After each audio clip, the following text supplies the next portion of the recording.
Alright guys, ladies and gents, finally got it in.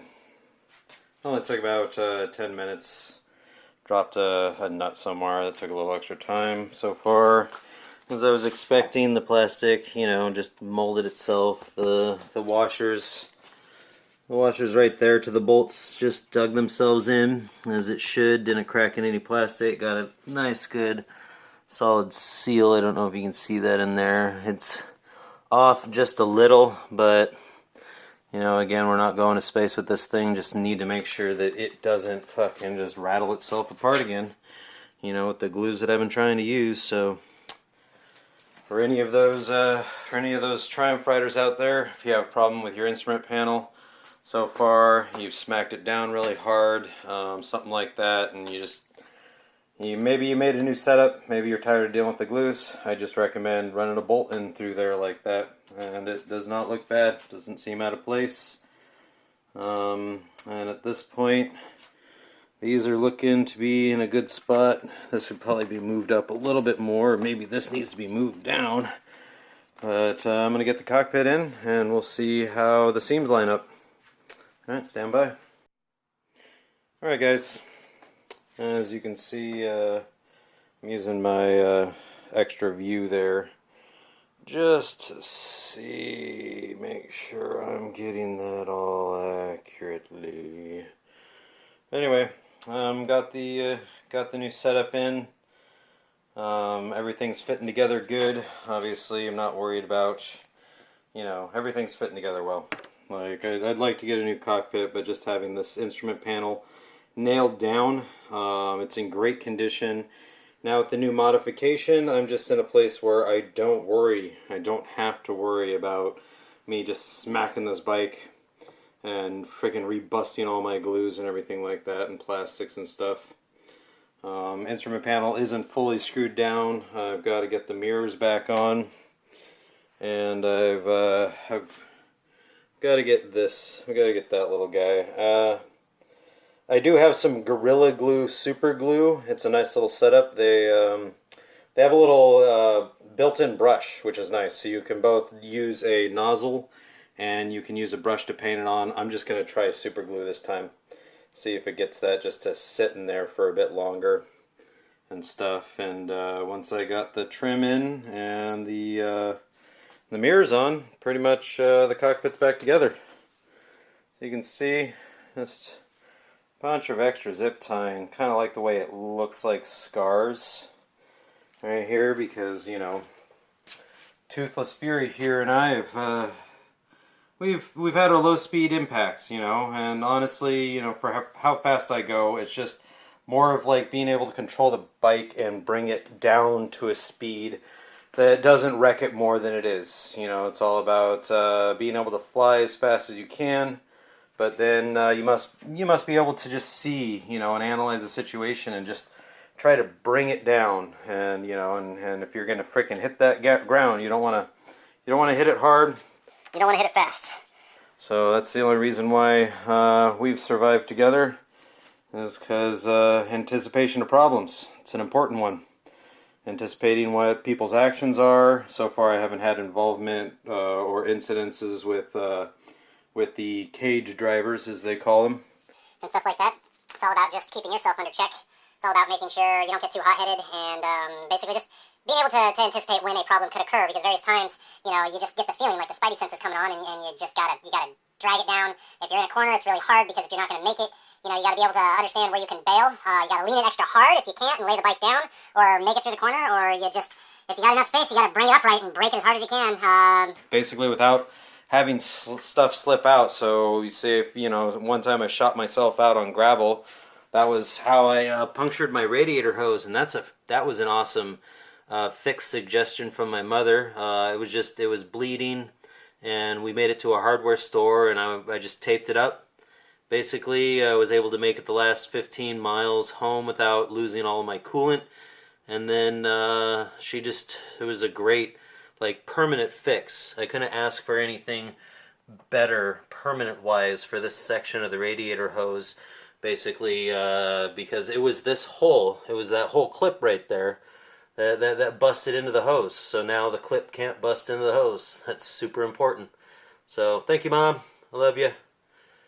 I really appreciate how intelligent you can be, because honestly, it's some of what you gave to me. Anyway, we're gonna call that good for now. All right. Yeah, pretty much just wrapping things up, just getting it back together until I can break it again. I kind of should probably get that glued, but that hasn't split much more. Right now, got everything back in place. Still extra wiggly. Now that I fixed this side. But yeah.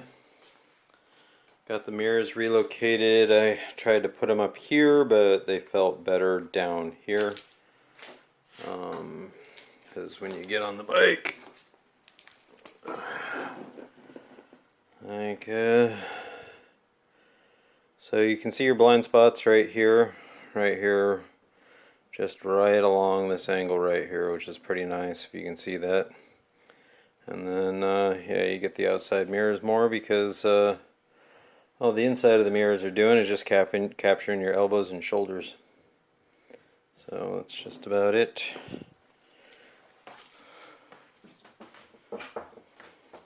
I've got a visitor.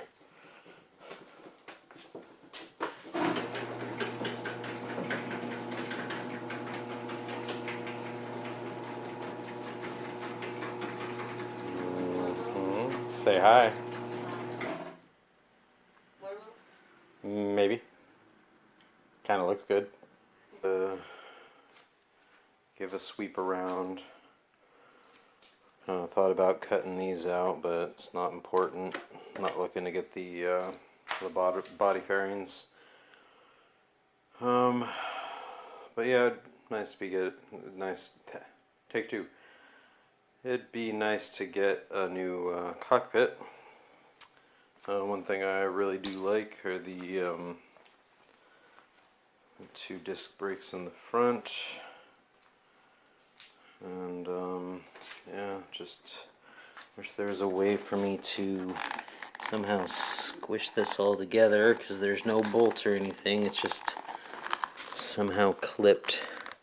It's got this retaining clip right here, and there's just there's no way that I know of to get that tightened up more. And here's a closer look of that edge. It's supposed to hook on there and fit on the rest, but that just falls off and does that. So it doesn't actually stay up there like it should unless I super glued it in place. This is all working together well.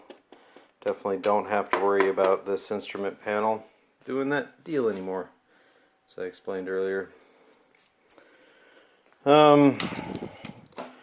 Engine light's off because I cleared the codes, but the only reason why it was on in the other videos is because some may disagree with me, but for those couple of minutes I was just running some high revs with the oil drain open so that I could, you know, get some of that moving around, extra drained out. So I wanted to give it some good revs, but I didn't want to run it too hard to heat up the metal and get any binding. I don't know, the pistons, they're worn. I mean, they're great, still great compression, great acceleration, but yeah, it was just a new technique I was trying out, you know, once I got, you know, the oil down to a fine line, a fine pour, while it was still pouring out, and just kick on the bike and let it rev or let it run for about half a minute max, and then give it some hard revs, and you'll see a bunch of extra oil come out. It's definitely kind of interesting with the single-sided swing arm right there that it's all all of it. Disc brake, and brake, calipers, and chain, all on the left side of the bike, but it doesn't feel like it imbalances. They got it locked in there pretty good and stuff. And yeah, I was mentioning the engine light because yeah,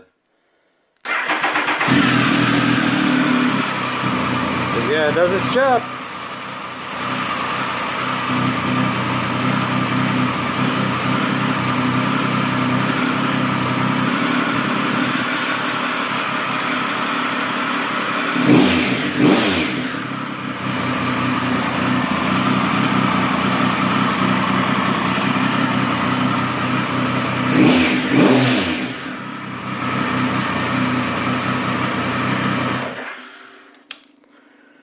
Alright, so one thing I'm uncertain of is, I mean, the tank was mostly full, so that just slowly climbs to the top.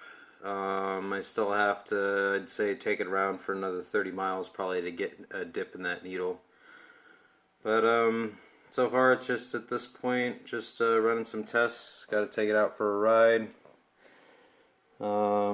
Yeah, and just got to keep it up. One nice thing was this had a big tear in the seat originally. I put tape over it, didn't work. It always soak your ass. But for about $80-85, I was able to take this to a local upholsterer, and he did an okay job. He got it stapled up on the inside. The only thing that I disagree with is that while he was in there and he stapled up under here, he wasn't paying attention to the staples coming out this side. And the reason why it looks like this is because they were poking out. They were sticking me, and I had to kind of manually just press into this area with a tool. I can still even feel one right there. Had to get those tips down. So, but that doesn't affect the seat. No water gets in and soaks me or anything and stuff. And I do like the new material because it's grippier. I don't slide as easily in the seat when braking or deaccelerating. And yeah, at this point, just keeping Toothless Fury running. It's definitely a heavy bike, but sport touring, definitely looking forward to getting things straightened out and taking some miles. You know, I'd love to trip around a few states. Haven't done that yet. I've got these extra bag mounts right here and stuff. I just got to track down and get a hold of the hard bags that I can mount on this thing.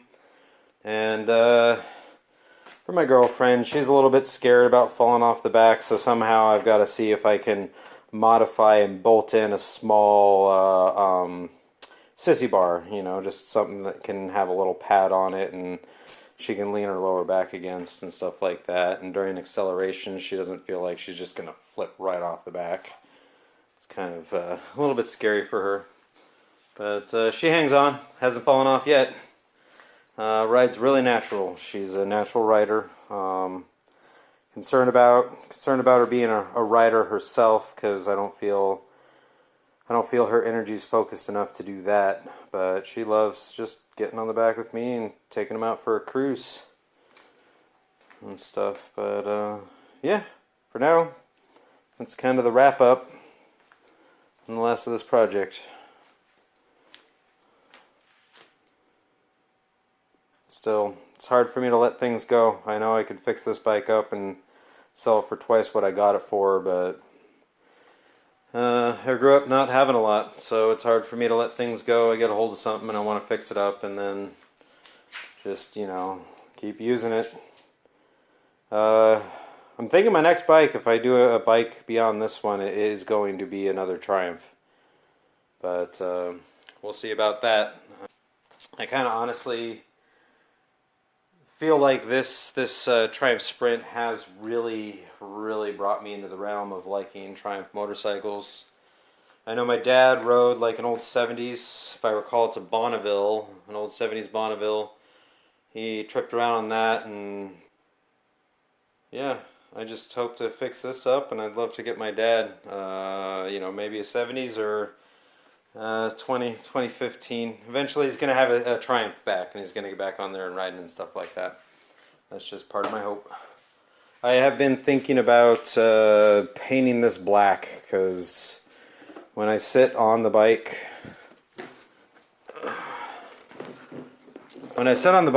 I mean, I can't really see the road in front of this shield right here. It's good to get down below.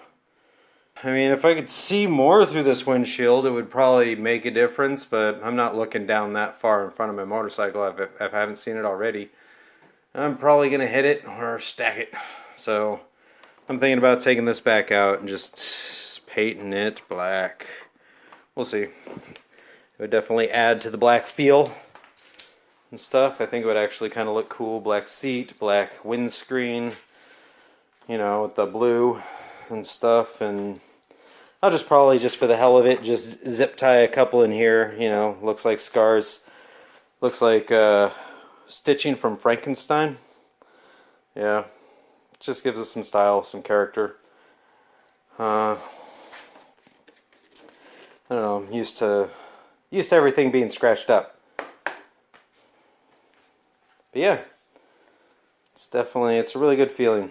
Really good feeling to get some of those problems taken care of. Before, when I said I did work and wrenching, it was mostly just dealing with charging issues, just making sure the stator here is doing its thing, keeping an eye on the blow-by, the water mixing with the oil getting into the airbox, making sure this radiator right here is good, and it's pretty strong. I'm kind of impressed for this thing sticking out here. Got smacked a number of times and hasn't punctured and stuff, which is good. Right now I didn't have time or money for a new valve cover gasket, so I did just some temporary valve cover seal, because that was getting to the spark plugs. Haven't gotten to the clutch yet. Definitely gave it a good ding and a funny face. Looks all surprised there. But I'm thinking that will probably be one of the next repairs, because I've been riding this and the clutch has been doing really good and stuff.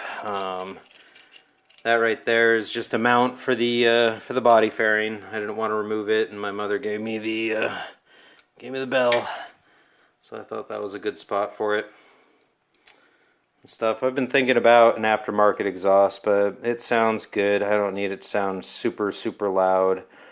And it works well with the bike, and I like the silver chrome and stuff like that, so that's good.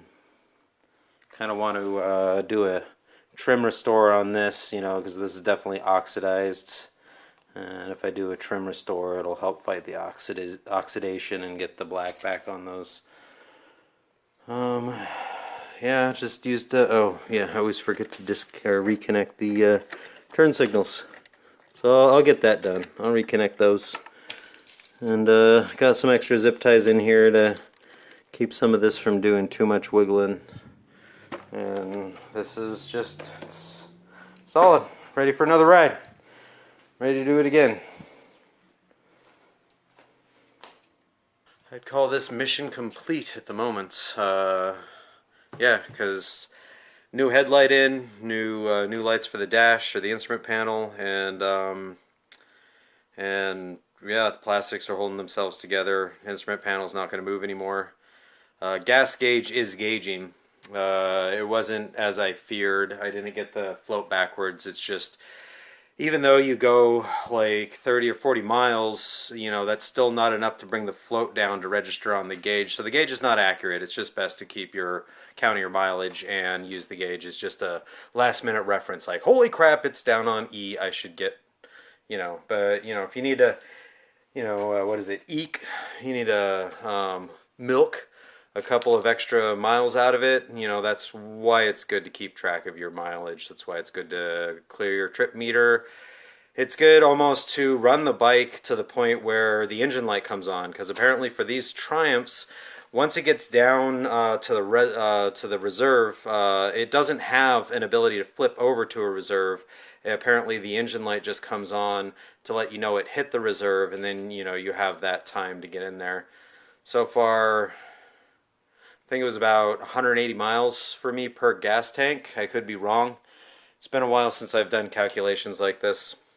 I'm really just trying to get back into making things more consistent with my creativity and my writing and my fixing and stuff like that, because life loves to fucking throw your curveballs and just see if you want to suck on those balls for a while, you know, and nobody wants to suck on any balls if they're not into them. You know, but if you're into sucking on balls, there's no problem with that. Just hope you don't have to suck on life's balls, because it can be pretty shitty. Probably a lot of taint down there. Anyway, I may cut this out, because I don't know how vulgar I can get with you guys. I don't, you know, don't know. It's all new. Again, all new. I can't do anything but be a raw prod, right? Maybe, you know, poke at people a little bit. Poke at myself. Get you moving. Get me moving. Get something done. We'll see how it goes. Alright. Talk to you later, ladies and gents.